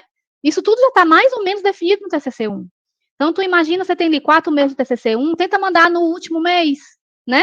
Eu acho que a UFC não precisa exigir a aprovação no CEP no TCC 1, mas eu acho, a André não está aqui, né? Eu acho que deveria ser uma exigência, se aquele TCC envolve seres humanos, na defesa tem que mostrar que foi submetido. Pode ter sido na véspera, mas tem que mostrar que foi submetido. Entendeu? Então, é isso que eu estou tentando fazer com os meus alunos de TCC 1 agora, né? Então, a ideia é que a gente já mande o projeto, né, o protocolo para o CEP no TCC 1, porque aí dá tempo, 2, 3 meses, sei lá, que seja, né, para aprovar e conseguir fazer para o TCC 2, tá bom? Sim, aí lá nesse sistema tem lá um monte de campos, né, objetivo de pesquisa, metodologia, critérios de inclusão e exclusão de participantes, né, tem orçamento, tem todo um monte de informação que você vai preencher, e essa parte aí até que é tranquila, né, eu pego meu TCC, ou o meu projeto, minha proposta, o pessoal de mestrado também tem, né, a qualificação, pronto, pega ali as informações da qualificação, coloca, dá tudo certo. Essa parte não é a mais difícil, é bem tranquila. O difícil é a documentação, certo? Aí eu vou mostrar como é que é a documentação, tá?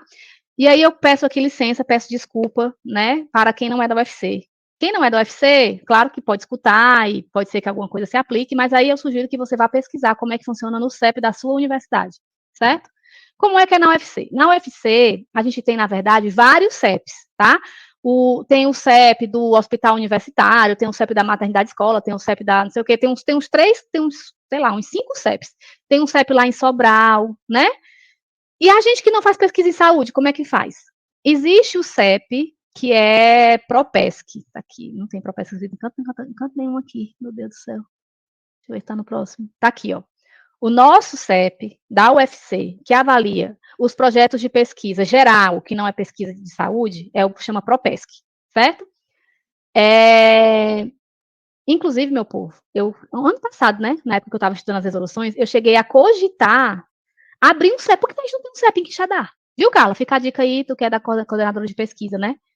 Eu cheguei a olhar as resoluções, tem todo um procedimento, né, e tal. Eu acho que seria maravilhoso a gente ter um CEP em Quixadá, avalie os projetos de Quixadá e pronto, né? Mas não temos, tá? Inclusive, eu olhei, temos CEP em Quixadá, sabe aonde? Na Católica. A Católica tem o CEP dela, né? Bom, e aí, na UFC a gente tem esse CEP aqui, que esse site, gente, esse site é péssimo, certo? Muito ruim, muito desatualizado. Mas ele tem uma página que é atualizada, que é uma página muito importante que eu vou já mostrar. Aí aqui tem só explicando, né, que o CEP é credenciado, papapá, segue os princípios da bioética e tal. Aí lá nesse site, né, tem, por exemplo, esses membros, está totalmente desatualizado, enfim. Tem toda explicação de como é que faz, você precisa se cadastrar na plataforma Brasil, papapá, mas o que é que eu quero mostrar dessa página do Propesc na UFC, né? O que realmente é necessário para mandar o projeto para o CEP, tá? Essa lista, gente, eu peguei ipsiliteres igualzinha aqui nessa aba, modelo de documentos, certo? Tem um documento, posso até pular.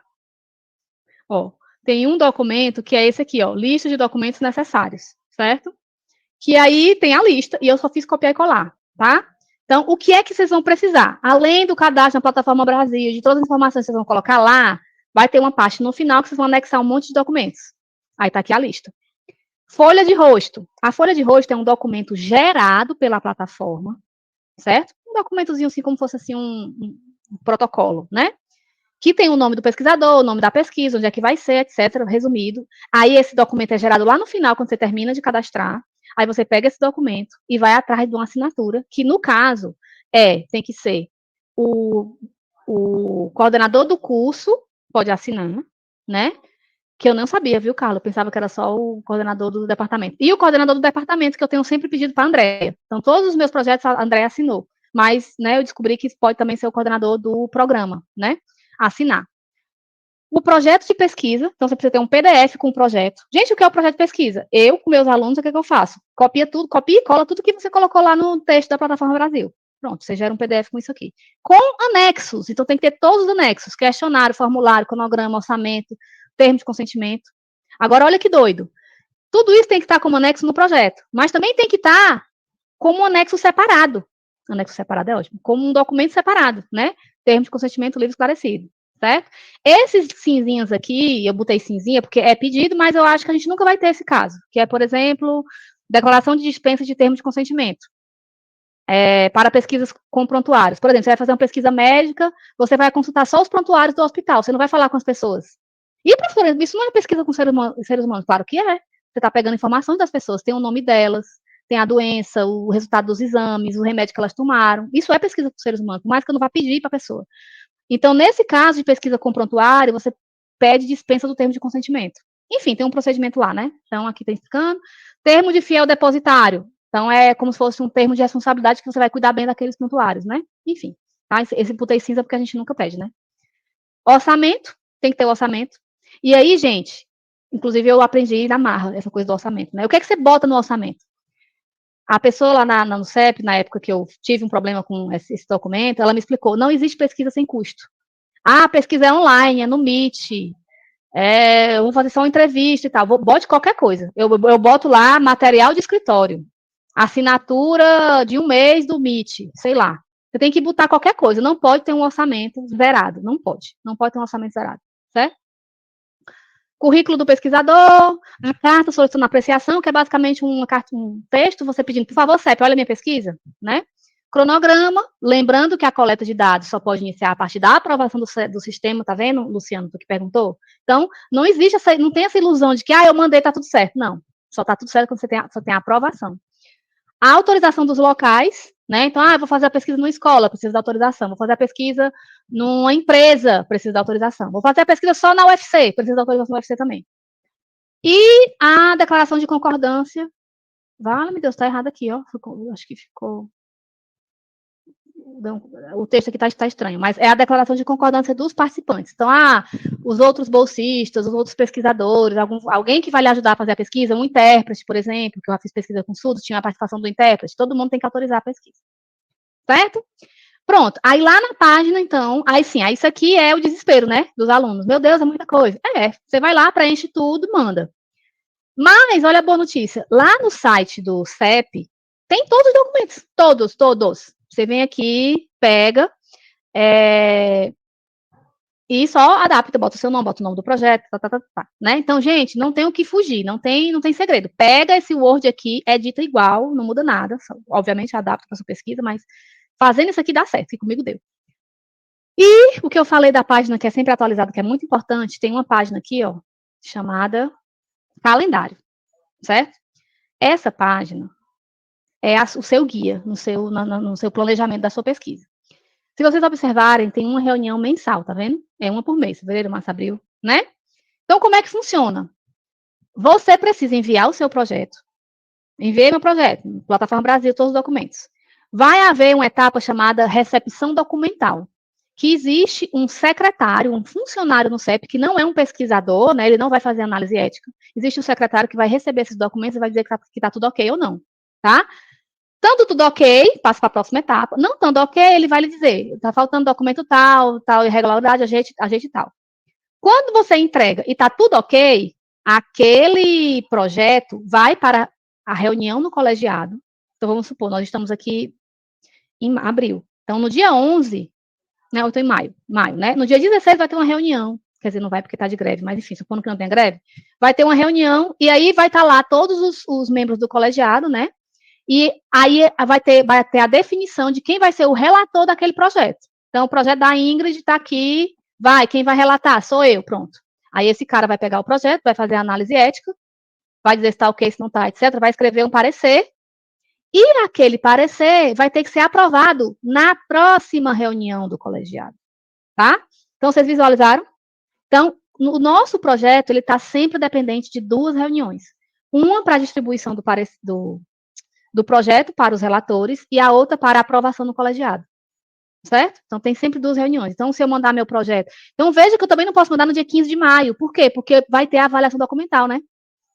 A pessoa vai olhar, vai ver se está ok. Então, com segurança, tem que ser 3 meses. Com segurança. 1 mês para a pessoa fazer a avaliação documental, você corrigir, etc., né? Então, vamos supor um exemplo aqui, 16 de maio. Você pode se programar para mandar no dia 1º, 15 dias, né? 1 mês é muito. 15 dias, porque aí a pessoa vai olhar, vai dizer, e o resto eu já expliquei, tá certo? Pronto, e aí finalizando, e como é que tem sido a minha experiência, né, gente? Bora lá. Eu vou falar de 2 casos ruins, 2 casos bons e um ruim, né? Então, esse aqui foi o primeiro projeto que eu mandei, tá? Em 2022, né? Se vocês forem observar, ó, esse aqui é um print, né, da Plataforma Brasil.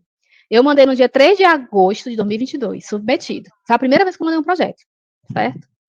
Aí demorou 17 dias, aqui eu não vou saber dizer se estava perto da reunião, se não estava, acho que não sei. Demorou 17 dias para a secretária rejeitar. PP é projeto de pesquisa, protocolo de pesquisa. Então, no dia 19/8, eu recebi uma rejeição. Aí tinha lá o detalhe, né? Na verdade, esse aqui, como foi o primeiro projeto que eu mandei, tinha muitos problemas. Por exemplo, o problema do orçamento, que eu falei, que o orçamento eu tinha colocado a bolsa que eu recebi no projeto, e não era. Enfim, aí beleza. Aí eu mandei no dia 6/9, né, alguns dias depois. Aí demorou mais 17 dias para rejeitar de novo. Então, esse meu projeto, ele teve 2 rejeições, que foi o projeto que eu mais aprendi, né, com meus erros, um monte de coisa que eu fiz errado e tal. E aqui fui eu mesmo que mandei, né, era um projeto, de um projeto de pesquisa lá da DEL, do LID, da DEL. Beleza, aí foi recebido no dia 22, no dia 26, né, poucos dias depois, não, aqui foi rejeitado e aqui eu mandei, no dia 26 eu mandei, e aí demorou 40 dias para aceitarem meu projeto, ou seja, a secretária disse, tá ok, vou mandar para o colegiado. Aí demorou 34 dias, olha como não é tão, assim, não é tanto tempo, 34 dias o importante do projeto, o que é o mais importante do projeto? É alguém dizer se tá ético ou não. Nesse meu projeto aqui, demorou 34 dias, né? Foi aceito, aí no dia 7 foi a indicação da relatoria, se vocês forem olhar, provavelmente dia 7 foi o dia da reunião. Então, alguém foi lá, definiu lá quem é a pessoa, tal, aí tem um processo aqui, né, ó, aí demorou um mês, ó, de confirmação da relatoria para elaboração. Então, o Zezinho lá foi lá e pegou o projeto, demorou um mês para olhar, 30 dias, mas demorou só 4 dias para liberar o parecer, tá? Então, o meu primeiro projeto foi bem angustiante, foi 127 dias, tá? O segundo foi o oposto, foi maravilhoso, foi o meu best case, assim, foi meu sonho de consumo, que foi a dissertação do Diogo aqui do PComp, Diogo Nazareno, que defendeu ano passado. Como foi, né? A gente mandou e a gente estava bem atento com essa coisa da data da reunião, certo? Aqui eu não sabia disso, eu nem olhei muito, mas bom. Demorou só 12 dias, então lembra, ó, vejam que foi um pouco menos do primeiro, né? Demorou 12 dias para ser rejeitado. Então, no projeto do Diogo, ainda teve uma rejeição, que foi gente, foi uma besteira, vocês não acreditam. Eu me lembro, foi a carta de autorização, ele fez a pesquisa dele na empresa que ele trabalha. Então, tem aquela autorização do local, ele mandou a autorização do local com a logo da UFC. Foi só isso, essa rejeição aqui, ó. Só isso. Não pode, que faz sentido, né? Vamos combinar que a empresa não é a UFC. Então, não tinha que ter a logo, era só tirar a logo. Meu Deus do céu, não dá para botar um negócio branco aqui em cima? Não dá, tem que mandar de novo. Enfim. Aí, beleza, né? Aí a gente mandou aqui alguns dias depois, porque, obviamente, o Diogo teve que pedir autorização de novo para a empresa, etc. Mandamos, aí, ó, só 4 dias, olha o sonho. Mandamos, demorou só 4 dias para a secretária dizer, ok, isso aqui é um sonho de consumo, certo? Nunca mais aconteceu na minha vida. Pronto, aí indicação da relatoria e tal, demorou 15 dias até liberarem o parecer, total, 33 dias. Então, aqui eu tenho para vocês façam aí a média, certo? Meu melhor caso foi 33 dias, meu pior caso foi 127 dias, tá? Daí vocês tiram essa média de quanto tempo vocês precisam para mandar o seu projeto para o CEP. Aí aqui são outros casos, eu sei que tá meio carregado, mas é porque eu estava já cansada ontem fazendo esse slide. Esse aqui foi o caso do TCC que eu falei, ó. A gente mandou no dia 10 de maio do ano passado, o projeto. Maio, tá? TCC, a menina tinha que defender em julho. Aí, no dia 2/6, 24 dias, vejam que foi bastante, quase um mês, para a secretária dizer, não quero. Aí aqui tem um parecer, ó. Ela mandou atualizar o cronograma, sugerimos coleta a partir de agosto, sendo que a menina tinha que defender em julho. Não tinha mais o que... Ela mandou em maio, vocês estão visualizando, ela mandou em maio. E mandaram ajeitar o cronograma para agosto, certo? Aí a gente mandou de novo no dia 3 de julho, no outro dia. Demorou 39 dias nessa... mais de 39 dias. 39 dias aqui foi o dia que eu fiz esse print, né? E não recebemos a resposta, a menina teve que fazer o TCC dela sem passar pelo CEP, tá certo? Pronto, e agora como é que eu tô hoje? Né? Hoje, é essa telazinha aqui de baixo. Eu tô com 3 projetos em recepção e validação documental. Né? Um é a pesquisa de mestrado do Natan, que provavelmente a gente não vai esperar, porque ele tem que defender em agosto, acho que é. E esses 2 aqui são alunos de TCC, que a gente já mandou.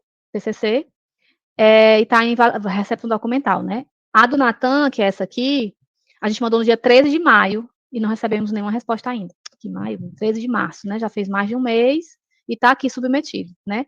E aí, ontem eu entrei no site da Plataforma Brasil e tinha essa notícia aqui sobre a greve, né? Ó. Se algum CEP tiver com atividades suspensas por ocorrência da greve, deverão ser adotados os procedimentos descritos nesse documento aqui. Eu entrei nesse documento, só para resumir, é um documento de 2016, dizendo que o CEP precisa avisar para a Pró-Reitoria de Pesquisa, para a universidade ou instituição que está de greve, e precisa dizer como vão ser os prazos. Se vai ser, por exemplo, vai ser totalmente interrompido? Não, ninguém vai analisar nada. Ou vai analisar, mas vai ser mais lento, né? Isso é o que tem nessa carta circular aqui, que eu olhei ontem. Mas eu olhei no site da PRPPG, eu olhei no site do CEP, não tem nada, gente, não tem nada falando de greve em canto nenhum. Um aluno meu, Pedro Vitor, que é um dos que mandaram aqui esses projetos, ele ligou para tudo que ele mandou e-mail para os membros do CEP, ninguém sabe dizer nada. Resumindo, não sei como está agora. Mas também tem uma coisa importante nessa carta aqui. Nessa carta está dizendo assim, no caso de greves, né, os prazos para TCC, devem ser aumentados, né? Tipo assim, ó, eu não mandei porque estava de greve, né? O que vai acontecer com o UFC também, né? A gente está de greve, os alunos de TCC vão poder ter mais prazo para defender seus trabalhos, né? Pronto, gente, acho que está acabando. Mas só lembrando que prazo de defesa da pós não vai ser alargado, viu? O da pós, pois é, não tem, não dá para fazer. E aí, uma diquinha que vale ouro, que eu tenho dado para todos os meus alunos, serve para vocês também, certo? Que é, meu povo, agarra a dissertação do Diogo. Dissertação do Diogo, coloquei aqui o link, né? Eu falei para ele, Diogo, vai ser o meu manual de CEP, vai ser tua dissertação, que foi aquele caso que foi aceito rápido, né, em 33 dias. Lá no final do documento, ele colocou um anexo, projeto completo aprovado pelo CEP. E aqui tem o projeto completo, tem o termo de consentimento, tem os questionários, tem a autorização da empresa, autorização não sei de quê, e tem, inclusive, o parecer, né, que diz que o projeto foi aprovado, tá? Então, eu tenho, os meus alunos de TCC, o que é que eu faço? Passo o link da dissertação do Diogo, faço igual o Diogo. Obviamente, gente, quando eu digo igual, né, você vai ter que adaptar, falar da sua metodologia, falar das suas coisas, mas pelo menos vocês enxergam o espírito da coisa e estão olhando para um trabalho que foi aprovado muito rápido. Com uma rejeição, né? Porque se não tivesse tido aquela rejeição, tinha sido em menos de 30 dias, tá bom? Acabou, meu povo. Será que eu demorei muito? 11h30. Desculpa, viu, Carla? Eu tentei ser bem objetiva, mas é porque são muitas informações. Pronto, estou totalmente disponível para dúvidas, meu povo. Perguntem o que vocês quiserem, porque imagino que... Podem perguntar. Acho que já tem um aí na fila. O Jonas colocou aqui o link. Deixa eu ver os comentários aqui. Oi, Henrique. Ingrid, no caso, tu comentou sobre as pesquisas que são desenvolvidas nas cadeiras, né? No caso de um aluno que desenvolveu uma pesquisa na cadeira, é porque lá tem uma exceção, né, que diz que terminei minha pesquisa e depois quero publicar. Certo. Lá diz que se no meio da pesquisa você queria mandar para o CEP, você queria que isso virasse pesquisa, você tinha que mandar. Mas eu só percebi que dá para virar pesquisa depois. Sim. Sabe o que é que você faz? Você pode pedir o consentimento depois. É super possível, né? Você vai chegar para as pessoas que você fez a pesquisa, aí vai dizer, gente, ó, lembra que eu fiz uma entrevista com vocês, ou sei lá o quê. Aliás, né, se você fez uma entrevista, teoricamente, era pra você já ter o termo. Não, eu digo, não, tudo isso aí seguiu. A questão é que era saber se precisa mandar para o CEP.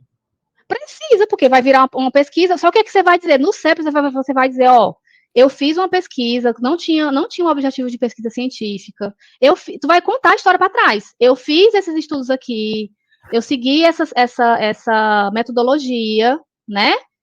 E tá aqui o consentimento que eu pedi, tá aqui o questionário que eu elaborei, tá aqui as perguntas que eu fiz. E agora eu quero publicar, tu deixa? É basicamente isso, Henrique. Entendeu? Tu vai contar para trás, né, obviamente. E, obviamente, tu vai dizer como é que tu vai usar aquilo para publicar. Ah, eu vou fazer uma análise dos dados assim assado, né? Não tem problema, não tem problema. Até uma pesquisa mesmo de empresa, né? Pesquisa, aquela lá que a gente viu, eu vou fazer uma entrevista com os usuários, por exemplo, vou fazer um teste de usabilidade, porque eu não quero que seja pesquisa. É só para saber se o meu sistema é bom ou não, meu aplicativo. É uma pesquisa profissional, é um trabalho técnico. Não precisa passar pelo CEP, de forma alguma, apesar que você tem que pedir autorização para as pessoas, etc, etc. O que torna ser pesquisa científica é você querer divulgar como uma pesquisa científica, Yuri. É você adotar uma metodologia, uma análise, que você vai olhar os dados, você vai chegar a uma conclusão, você vai elaborar, você vai publicar. Se você vai publicar num fórum científico, já é pesquisa científica, por mais que na origem não tenha sido, certo? Então, aí precisa passar pelo CEP. Exceto aquele caso que eu falei, né? Por exemplo, eu tenho um caso agora, porque o Pedro não está aqui, meu aluno. Mas ele é meu bolsista lá na VTEX, e a gente fez um estudozinho, que a gente fez não é nem estudo, a gente fez um trabalho, não tinha nenhum objetivo de pesquisa científica. A gente fez lá uma atividade de discovery do projeto, que a gente fez uma dinâmica com os desenvolvedores, certo? Com dinâmica, tipo, de design participativo, brainwriting, inclusive, Luciano. Fizemos lá umas coisas e tal. Fizemos tudo, deu tudo certo, tudo bem. E aí, agora, a gente pensou em publicar essa experiência com essa atividade, né? Se a gente não for mudar nada, né? Se a gente não for perguntar mais nada para ninguém, se a gente for, por exemplo, só analisar os dados que foram criados, sem identificar ninguém, sem falar com ninguém, não precisa passar pelo CEP. E aí, inclusive, eu estou querendo falar com ele para poder tranquilizar ele, que eu acho que dá para a gente fazer essa pesquisa. Tá entendendo, Henrique? Eu estou perguntando justamente por outro caso mesmo, o Pedro está cheio dos artigos, porque é justamente com outra situação dele que eu estou...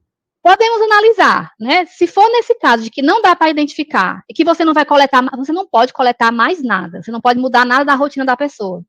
Por quê? Porque se você está interferindo, você está entrando, né, na vida dela. Então, você está fazendo a pesquisa, entendeu? Aí precisa passar pelo CEP. Entendi. Certo? Mais alguém? Deixa eu ver. Pós-comp, não faço a menor ideia, tu sabe, Carla? Estão perguntando aqui pelo pós-comp. Geralmente é em maio, pessoal, pós-comp, que abre as inscrições e fica aberto até julho e agosto.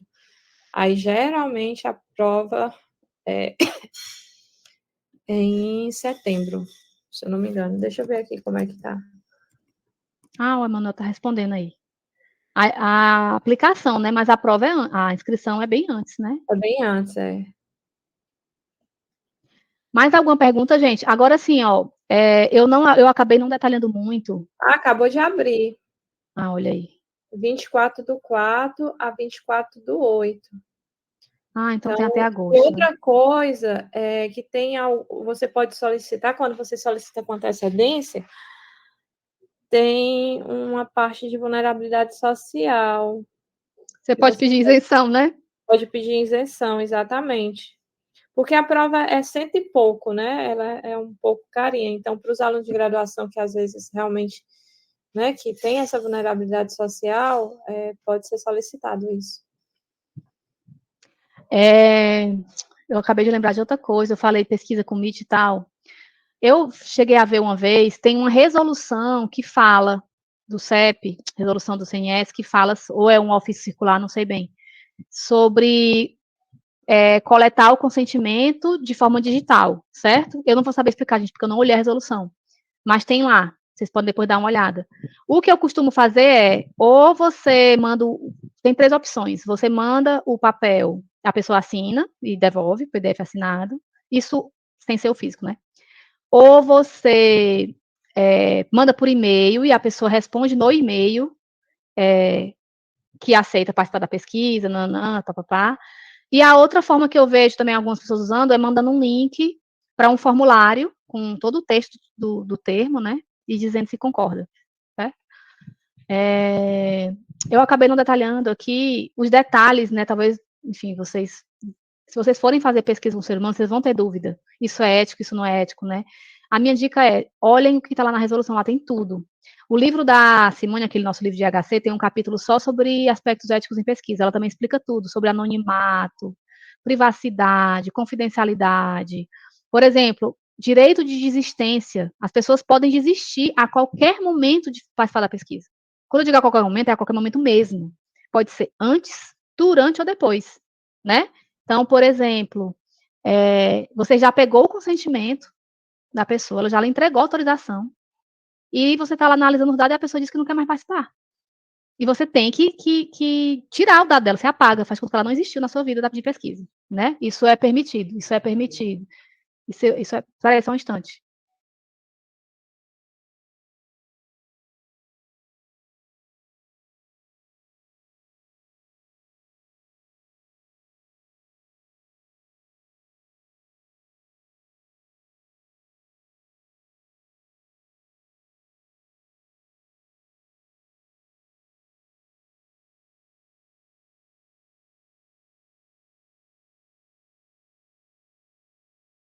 Desculpa, gente, fui interrompida aqui pela minha mãe.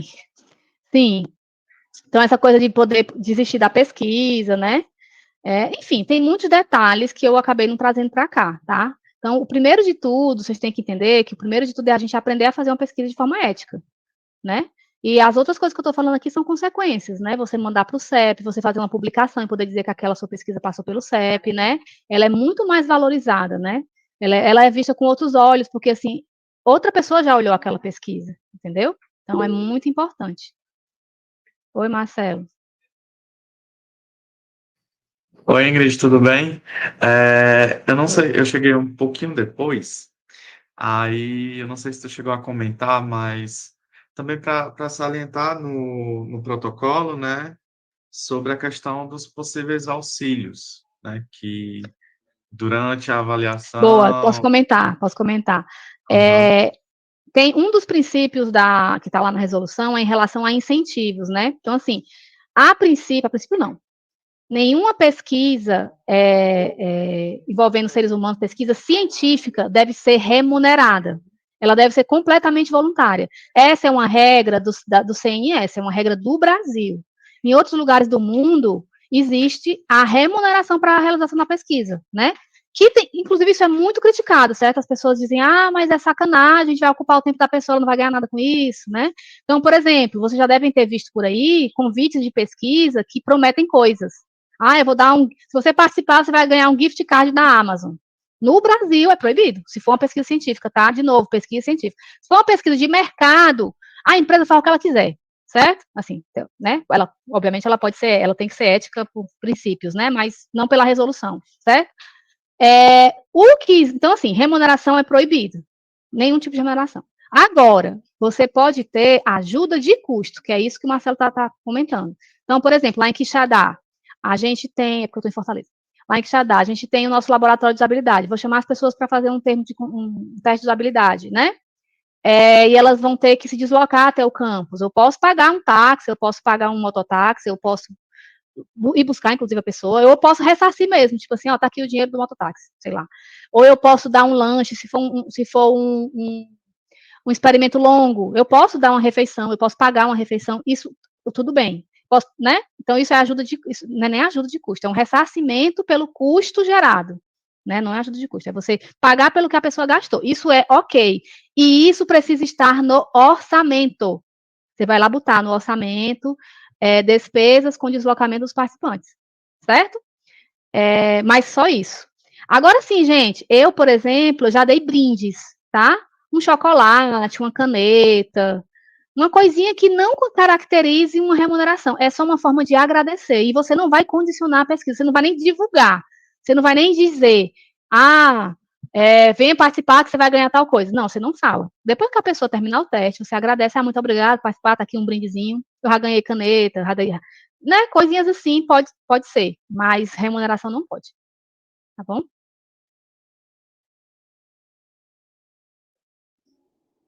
Mais alguém? Mais alguma pergunta? Eu tô bem de boa, viu? Não tô com pressa, não. Temos ainda 20 minutos aí. Se alguém quiser, querem que eu mostre alguma coisa, algum slide, não sei. Gente, eu queria tanto que a gente se acostumasse a mandar projetos para o CEP. Eu tenho sofrido, né? Vocês estão vendo aí, eu tô tentando, mas eu queria realmente que isso virasse uma política na UFC, sabe? Oi, Yuri. Eu ia falar de um caso que eu tô enfrentando, tipo, as dúvidas que foram comentadas aqui me ajudou um pouco. Porque eu tô fazendo meu TCC, né? Aí eu tô falando sobre contação de histórias em Quixeramobim. Procurando pela internet, artigos, essas coisas, existem pouquíssimos dados. Pouquíssimos. E como eu tenho uma pegada social, quero fazer alguma coisa para as pessoas, eu preciso escutar elas, sabe? Não consigo fazer um projeto desse tipo sem escutar. Só que aquele negócio, o prazo vem, o CEP, sei que ele demora um pouquinho. Tu tá no TCC 1? Tô no 1. Não, tá tranquilo demais. Bora fazer. Pega a dissertação do Diogo. Por mais que uma coisa também lá, eu fico com medo de estar dando arma para vocês, né? Yuri, uma coisa que dá para ser feita. Se vocês não quiserem parar a pesquisa, ó a dica aqui, ó a dica. Não querem parar a pesquisa. Vocês passam pelo CEP só uma parte da pesquisa. Então, por exemplo, tu pode fazer um levantamento inicial agora, né? E mandar o projeto para o CEP. Aí no CEP, vamos supor, tu quer fazer o que mesmo? Narrativa sobre a história de Quixeramobim. Vamos supor que tu queira fazer essa pesquisa inicial, né? De levantamento das histórias, etc, etc. E depois tu vai fazer, sei lá, um site e tu vai avaliar um aplicativo. Tu pode passar pelo CEP só a parte da aplicação, da avaliação. Aí tu faz o CEP, só mostrando, eu vou fazer uma entrevista, vou fazer um teste com as pessoas, elas vão realizar tarefas, assim, assado, Isso é possível, eu já fiz isso, né? Esse projeto que eu falei do LEAD, que eu fiz, eu entrei no projeto, ele já estava em andamento. Eu não tenho como justificar o que foi feito para trás, eu tenho como fazer só o que foi feito para frente. Então, o meu projeto para frente era só a avaliação da aplicação. Toda a pesquisa que foi feita antes, não tem como o CEP avaliar, né? Agora, obviamente, eu publiquei no IHC, inclusive, um artigo sobre essa pesquisa, eu estava falando só dos resultados do que foi aprovado pelo CEP, entendeu, Yuri? Então, essa é uma possibilidade também. Sim, né? mas... Que foi o que eu falei para o Natan fazer. O Natan, meu aluno do mestrado, ele já fez toda uma pesquisa com surdos, etc, etc. Eu falei, a gente não passou pelo CEP. Então, agora vamos passar pelo CEP só essa parte daqui para frente. Qual é a questão? Para você publicar, teria que ser só a parte que passou pelo CEP. Certo? É exatamente o que eu ia perguntar, porque pode ter o risco de eu ser, né, invalidado, porque, enfim, está lá escrito em algum canto que eu conversei com essas pessoas. Mas, no caso, se eu for publicar, só a parte que foi pro CEP. Mas aí, gente, é o que eu falo. A honestidade é a sua melhor arma. Nesse caso, vamos pôr esse teu exemplo aí. A primeira coleta tu não passou pelo CEP, a segunda tu passou. E tu quer fazer um artigo contando tudo, né? Tu vai dizer a primeira parte da pesquisa, né? Ela não foi apreciada pelo CEP, mas a gente seguiu todos os princípios éticos. E a segunda parte tá aqui o protocolo. Pronto, tu falou a verdade. Entendeu? E tem outros aspectos, né? Porque essa aquisição de conhecimento assim, de forma não estruturada, ela pode também compor parte da experiência individual do pesquisador, né? Assim, não é uma pesquisa estruturada que você vai lá coletar. Você ouviu a opinião de pessoas no meio da rua, de conhecidos, de amigos, isso faz parte da sua experiência. Deveria passar pelo CEP? Sim. Porém, tem uma margem de conversa aí nessa primeira etapa que a senhora comentou. Yuri, o que o Henrique está falando é que dependendo da forma como tu coletar essas informações, não caracteriza, entendeu? Não. Agora, eu não imagino o que vai acontecer. Tu deve querer gravar, tu deve querer, né, registrar. Então, se tem a gravação, se tem um registro, não tem como escapar, né? É realmente uma coleta que deveria passar pelo CEP, entendeu? Pois é. Mas, gente, é isso. Eu não quero deixar ninguém desesperado, certo? Eu quero deixar vocês conscientes. É daqui para frente, daqui para trás, paciência. Quem tem tempo ainda de fazer o projeto, dá tempo, não é tão trabalhoso. O mais chato realmente é esses prazos, né? E a greve, realmente, eu não sei como é que tá, não faço ideia. Eu tentei descobrir, mas não consegui. Vamos tentar pensar. Para o pessoal que está em TCC1, não tem desculpa. Todo mundo aqui que está me escutando tem uma obrigação de mandar para o CEP. O pessoal do TCC2, vamos lá, que eu sei que já está mais no desespero. Mas o pessoal do TCC1, o pessoal do mestrado, que qualificou, tudo dá tempo ainda. O que vocês já fizeram não vai entrar. As coletas que vocês já fizeram. Tentem bolar o projeto do CEP, contando daqui para frente. E aí, pronto, certo? E aí, agora, vocês não podem, as 44 pessoas que estão aqui, não podem mais dizer que não sabem que as suas pesquisas têm que ir para o CEP. Certo? E outra coisa, gente, vocês pensam que é só blá, blá, blá meu, mas eu já vi, tipo, banca de defesa, o povo pergunta, né? Vocês correm o risco de, na defesa, dependendo de quem vocês convidem, né? A pessoa questionar, tá certo? Então, vamos, enfim, conscientes, né? Ter a responsabilidade. Tem muitos professores que não sabem do que eu estou falando aqui, inclusive da UFC. Então, conversem com o orientador de vocês, peçam ajuda, né? E aquela dica que eu dei do trabalho do Diogo, deixa eu botar para vocês o link aqui. Se eu fosse mandar um link, seria só esse aqui, porque lá tem tudo. Certo? E também, qualquer coisa, eu estou à disposição, certo? Oi? Peraí. Sim, para o pessoal da graduação e da qualificação do mestrado, os prazos são até o último dia letivo do semestre. Então, todo esse prazo que o CEP ficou ausente, ele vai ser composto lá quando forem fazer de novo a grade do semestre, né? Então, em tese, daria também para resolver isso até qualificar. Vocês podem até aproveitar aí a greve, entre aspas, né, para pensar nisso, tá bom? E aí, Carla, até como é que tu acha que a gente faz, né, para deixar isso mais institucional na UFC? Eu tenho muita vontade, sabe, de, não sei, conscientizar mais os professores, os orientadores, né, porque eu acho que vem muito da cobrança dos orientadores também, né? É muito da área, né, Ingrid? O pessoal de HC começou, o pessoal de ES já está pedindo. Aí, de redes ainda não chegou, não, provavelmente essas áreas de teoria também não, porque não envolve, né? No fundo, eles nem usam, E sempre, gente, agora, assim... Agora, para parte de IA, se utilizar, né? IA, com certeza. Deve aparecer mais, viu? Vai aparecer mais, com certeza, né? E aí, gente, só para finalizar também, na época das discussões lá na CIC, né, em relação ao IHC, uma coisa que eu falei é que, assim, eu quero publicar no IHC, mas não passei pelo CEP, e agora, né? Então, assim, o que eu falei foi, a gente no IHC tem que estar preparado para 2 movimentos. Um movimento de fuga, vou atrás de eventos que não exigem, vou atrás de trilhas que não exigem, porque tem uma trilha ou outra, por exemplo, a IHC na prática, ela não tem essa coisa tanto, é muito mais de divulgação de uma prática profissional e tal. Tem algumas trilhas no IHC que não exigem, né? Enfim.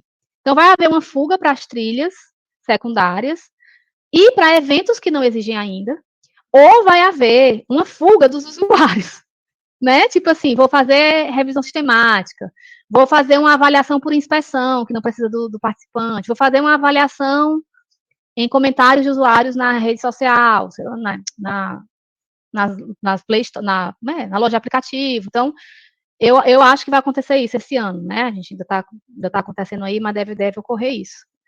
Mas, enfim, de novo, foi o que eu falei, né? Vocês já estão agora conscientes do que precisa ser feito. Daqui para frente, vamos tentar cuidar mais dessa parte, né? Tá bom?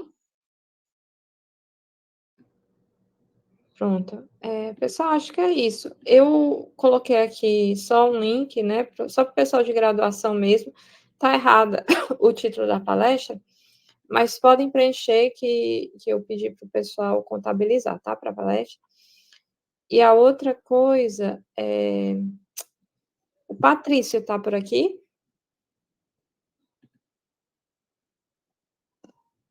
Não? O Jonas tá, né? É isso?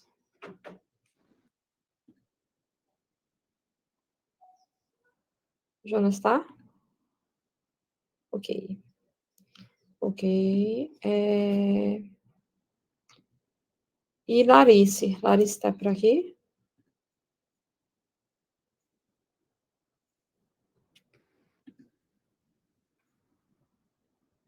Patrícia desistiu, a Larice desistiu, foi? Pronto. Ok. Então, ficou faltando só eles dois mesmo, são os que desistiram. A Larissa não desistiu, não. Quem desistiu foi só o Patrício. Eu acho que ela não está presente. Ah, tá. Ah, aqui o Emanuel está falando que ela pediu desligamento. Foi. Tá bom, pessoal. Então, próxima palestra vai ser com o pessoal da USP, o professor Paulo Meirelles e também o aluno de doutorado, que recentemente terminou o doutorado, que é o Leonardo.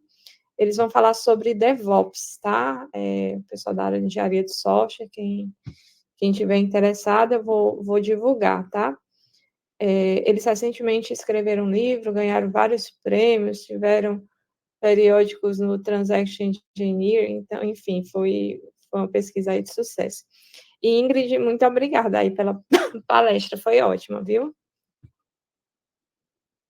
Obrigada mesmo. Deixa eu mandar só mais um link. Eu acabei de me lembrar que eu tenho uma página no Notion. Pode ser que ajude vocês. Foi uma aula que eu dei no mestrado ano passado. Lá tem uns vídeos falando sobre os marcos e tem um link para todas as resoluções. Né? Vou mandar para vocês aqui rapidinho, viu, Carla? Tá certo.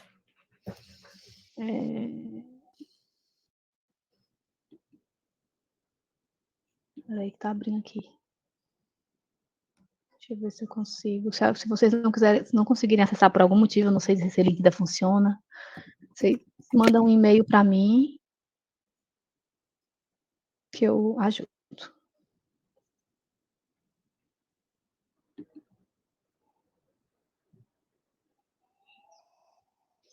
E de resto, gente, muito obrigada. Espero ter acrescentado alguma coisa e que ajudem vocês aí nas pesquisas de vocês, tá bom? Obrigada, Carla, também, pelo convite. Obrigada. Tchau, pessoal. Até a Tchau, próxima gente. Bom semana. dia. Começa Bom 10 horas. almoço. Tá, tchau.